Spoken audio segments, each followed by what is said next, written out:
Everyone, good morning. कैसे हो आप सब? आशा करती हूँ ठीक हो गए। मैं भी ठीक हूँ। स्वागत है आपका मेरे न्यू व्लॉग में। और यहाँ पे सुबह के बज रहे हैं 7 और मैं फटाफट से खाना बना रही हूँ। आज हम लोग जाने वाले हैं गुरुद्वारा, और गुरुद्वारा जाएंगे आज, इसलिए पीछे बैठे हुए हैं मेरे हस्बैंड। बाइक वगैरह उन्होंने धो ली है, और उसका जो चेन कवर था वो खुला था, वो भी साफ़ कर रहे हैं। और मैं यहाँ पे, बेटा नहीं जाने वाला है तो मैंने सोचा चलो रोटी बना देती हूँ, तो रोटी बना रही हूँ। उसके बाद जो बर्तन वगैरह होंगे सब धो लूँगी, और धो के उसके बाद फिर मैं तैयारी करूँगी। तो गाइस अभी मुझे एक ब्लाउज भी सिलना है। पहले रोटी बना लूँगी फिर ब्लाउज सिलना है, क्योंकि ब्लाउज है जो वो मुझे लेके जाना है। बुरुज से जो कपड़े आए हुए थे उन्होंने फ़ोन किया था, दोनों मांग रही थी, लेकिन मैंने मना किया कि एक ही कर पाऊँगी। कल करना था, कल दिवाली वाले दिन फिर नहीं बैठी थी सिलाई मशीन पे, क्योंकि ज़्यादा मेरे हस्बैंड ने बोला था कि तू, सबकी आज के दिन छुट्टी होती है, तू भी छुट्टी कर ले, कोई बात नहीं, और जिनको देना है वो तुम कल दे देना बना के। तो मैं सोची कैसे करूँगी मैं दोनों ब्लाउज़, तो अब मैं एक ही करूँगी। रात को मैंने सारा सामान ले आई थी, अस्तर जो भी उसमें लैस डोरी जो भी लगना था सारा सामान ले आई थी। कटिंग करना था रात को लेकिन नहीं कर पाई थी। तो यहाँ पे साबुन मांग रहे थे हस्बैंड, कपड़े धोने का साबुन निकाल रही हूँ, तो वही दे रही हूँ उनको। तो उसके ये सब करने के बाद फिर मैं सिलने बैठूँगी उनका ब्लाउज़। तो एक मुझे ये है कि मैं कर ही लूँगी रेडी और लेके जाऊँगी। तो हम लोग यहाँ से 11 साढ़े 11 बजे निकल जाएंगे। बेटी बोल रही है मम्मी रात को वहीं रुकेंगे, लेकिन नहीं रुक पाएंगे रात को, क्योंकि मुझे काम भी बहुत है सिलाई का करना। और हाउस वाइफ के लिए मैं कुछ बातें बोलना चाहूँगी। आप घर पे जिसको कुछ नहीं आता है ना, तो वो आप आसपास में आपके जो दर्जी हैं, अभी सीजन चल रहा है इस टाइम, बहुत सिलाई और बहुत काम होता है। तो वो लोग, जैसे आप हुकाई करने के लिए ब्लाउज और ड्रेस जैसे तुरपाई करने के लिए आप घर बैठी बैठी इतना कर सकती हैं, और इतना करेंगी तो आपके लिए धीरे धीरे काम बढ़ेगा। तो यहाँ पे ये मिठाई लाए थे बच्चों के लिए दिवाली पे, रात का ये वीडियो था, मैंने इसी में ऐड कर दिया है। तो ये लेके आए थे खाने के लिए, बच्चे खा लेंगे। हम पटाखे वगैरह नहीं, ज़्यादा पटाखे वगैरह ऐसा ज़्यादा धूमधाम नहीं, थोड़े से मैंने 1-2 दिए जलाए थे, क्योंकि आपको पता ही है कि मेरी मौसी का बेटा जो ऑफ हुआ था, उसके चक्कर में 1 साल तक हम कोई त्यौहार नहीं मना सकते। बेटी बहुत जिद कर रही थी, रो रही थी, तो उसके लिए ही हमने थोड़े से पटाखे उसको ला दिए थे, क्योंकि वो नहीं मानती है। और रात का जो मेरा दिवाली का थोड़ा सा मैंने वीडियो शूट किया था, वो आगे मैं इसी में ऐड कर दूँगी। और जो मेरी परी लाई थी, और मैंने कभी पहले रंगोली नहीं बनाई थी। और यहाँ पे देख लीजिए सारा काम हो गया, कपड़े धोने के लिए डाल दिए हैं, और बर्तन भी सारे निकाल लिए हैं मैंने। बर्तन वगैरह सब धो के फिर मैं चली जाऊँगी कटिंग करने। आगे देखिए दिवाली का आगे आई है, बहुत शांतिदायक गौ माता निंगी कुछ भी हो यार, डेली तो गौ माता ये नहीं है। परी रंगोली के आगे बैठी दीवे जगा लो ना, एक तो और। वाह परी साइड पे हो ना थोड़ी, परा इसे दीवे जगा वो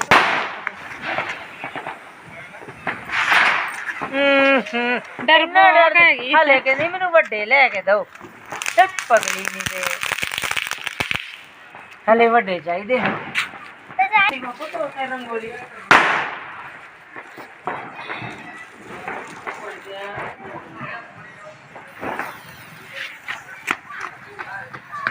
भज रही है फिर तो थोड़ा ये तो मोमबत्ती नहीं ली जाती, चज ना लाड़ सही, तेरे तो थोड़ी पै चलिया साइड ते हो।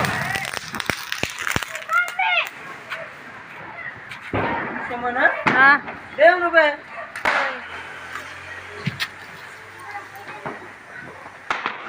2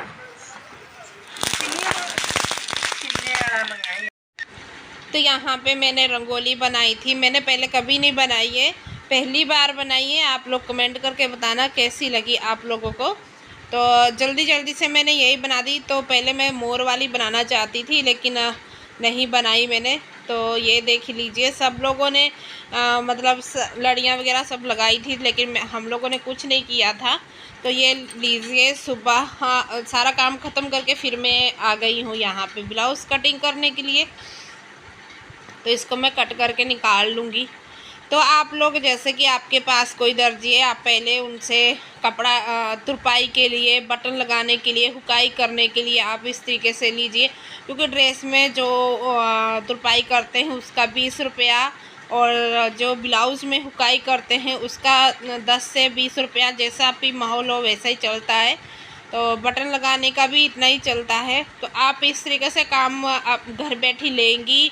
और थोड़ा बहुत जो मशीन के ऊपर आप सिलाई लगाती हैं, आप थैले वगैरह बना के आप किसी दुकान पे बात करके दे सकती हैं। अगर ज़्यादा नहीं आता है तो धीरे धीरे आपको आने भी लगेगा। तो यहाँ पे देख लीजिए, मैं ब्लाउज़ वैसे तो बेड पे ही कटिंग करती हूँ, तो यहाँ पे मशीन पे भी कर लेती हूँ। काफ़ी बड़ा इसका पार्ट है तो उस पर भी कटिंग मैं पहले नाप देख लूँगी इसका। ये वाला जो ब्लाउज है उन्होंने बोला था कि बहुत ढीला है, तो इससे मैं 2 इंच कम रखूँगी। और इसके जो अमर होल है वो भी 7 इंच है और अमर होल भी कम रखूँगी क्योंकि पहले मैं ब्लाउज़ बना के दे चुकी हूँ एक, तो उनको बहुत अच्छा लगा और बहुत अच्छी फिटिंग आई है। उसके बाद फिर उन्होंने ये 3 ब्लाउज फिर से 3 साड़ियाँ भेजी थी, तो जिसमें से मैंने एक बना के भेज दिया है और 2 बाकी रह गए हैं।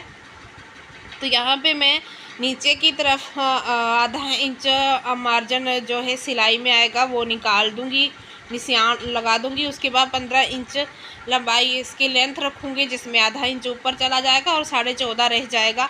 14.5 और फिर इसमें आधा इंच जो है कि नीचे जो बेल्ट कटिंग करके अलग से लगाऊंगी ना, तो आधा इंच उसमें चला जाएगा। तो लेंथ चाहिए इसकी मुझे 14 इंच, तो 14 इंच आराम से आ जाएगी। तो यहाँ पे देख लीजिए, तीरा मैंने लिया है 5 इंच और 6 इंच लिया है मैंने ये अमर होल, और 6 इंच उसमें 7 इंच है तो इसमें मैंने 1 इंच कम कर दिया है।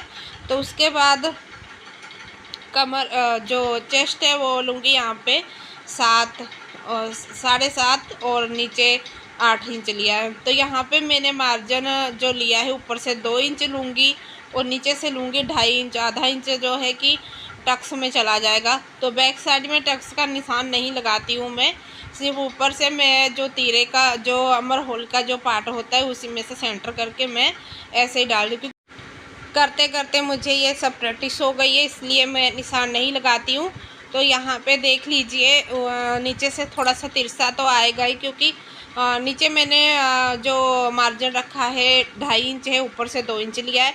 तो अभी जो अमर होल का है आपने देख लिया, मैंने सेंटर में एक निशान लगाया है। उसके बाद फिर ये देखिए, ये आधा इंच समझो नीचे डाउन जाएगा। अगर आप इस तरीके से डाउन करोगे नीचे आधा इंच तो बहुत अच्छी फिटिंग आएगी।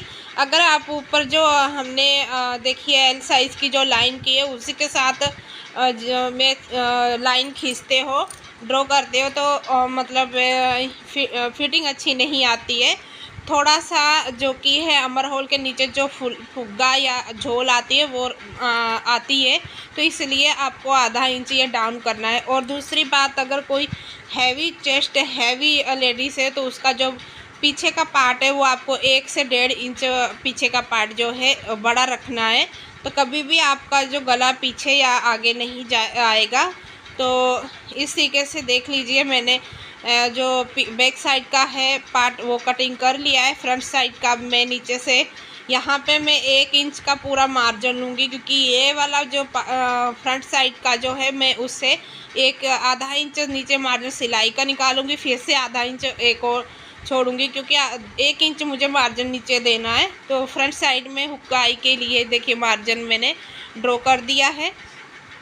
और यहाँ पे अब मैं इसी पार्ट को ऊपर रख लूँगी और सेम टू सेम सब निशान लगा लूँगी। ये देख लीजिए, तो सेम निशान लगाने के बाद यहाँ पे आधा इंच में एक्स्ट्रा लूँगी, आपको दिख ही रहा है।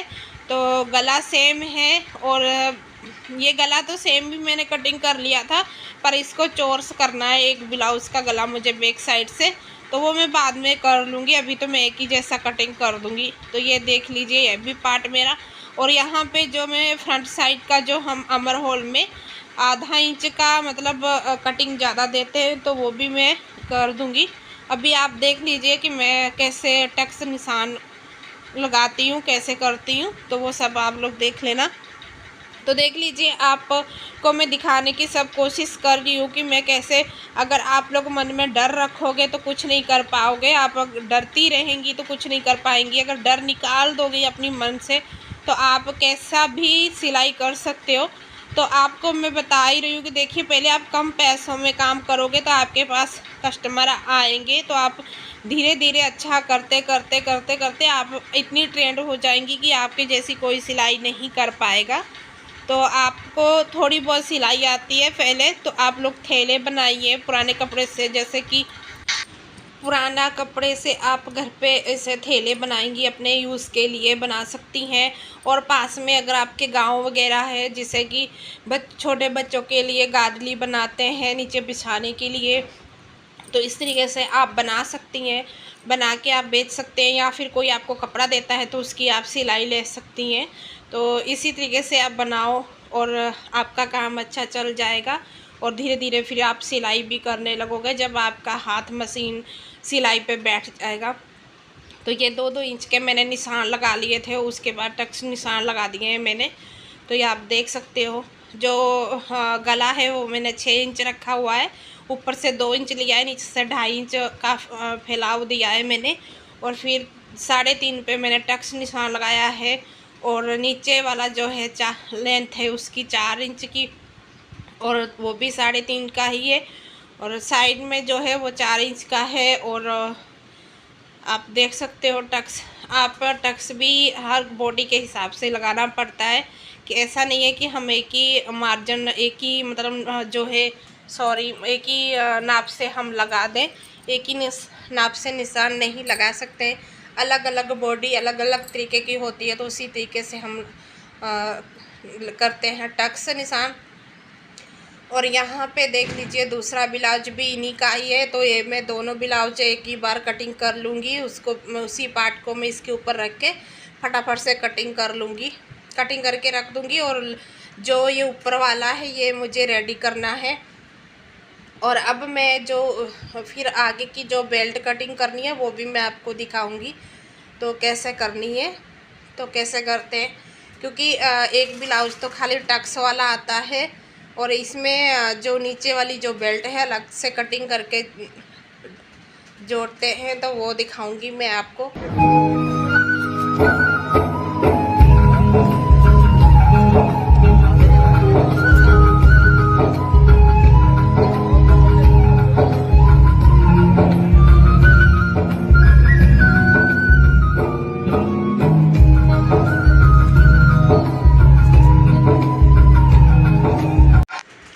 और आगे 3-4 ड्रेस भी है सिलने वाले, वो भी मैं सिलूँगी। तो ब्लाउज है जो कि जिनका जल्दी काम है वो पहले ख़त्म करूँगी। और आज मैं कर ही लेती 1-2 ब्लाउज रेडी और ड्रेस, लेकिन आज हम लोग जा रहे हैं गुरुद्वारा। वहाँ का वीडियो मैं देखूँगी, अगर शूट कर पाऊँगी तो करूँगी। क्योंकि गुरुद्वारा में कभी ऐसा है कि डर भी लगता है कि कोई मना नहीं कर दे, तो कोशिश करूँगी थोड़ा बहुत मैं शूट कर लूँ, दिखा दूँगी।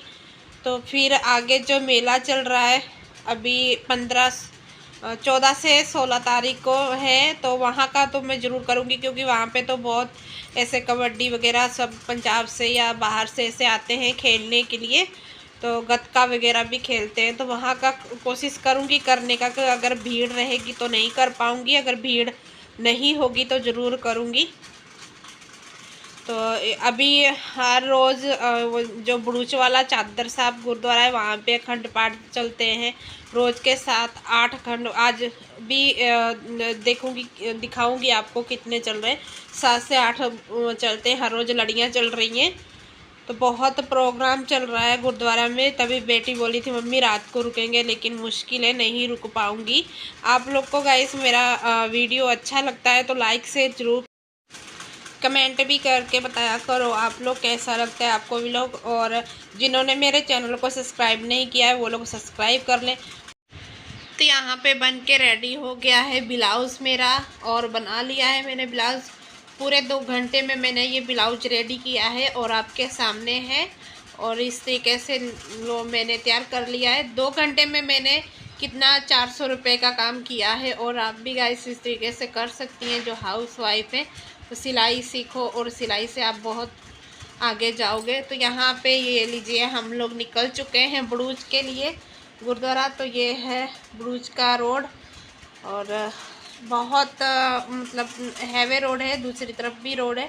तो आपको आगे नर्मदा जी का जो है पुल वो भी दिखाएंगे, जिसको झूला पुल जैसा ही है, वो भी पुराना पुल भी है वो। दूसरी तरफ ये नया वाला बना है जो वो है। और बेटी बना रही थी मेरी वीडियो, तो मुझे डर भी लग रहा था कहीं फ़ोन मत फेंक देना। काफ़ी तेज़ गाड़ियाँ पास में से निकलती थी और काफ़ी तेज़ थी हमारी भी बाइक, और बहुत धूप भी थी और इतनी हवा पड़ रही थी कि आंखें भी नहीं खुल रही थी, इतनी हवा थी। तो ये देखिए यहाँ से पुल चालू हो गया नर्मदा का, और बहुत लंबा है पुल।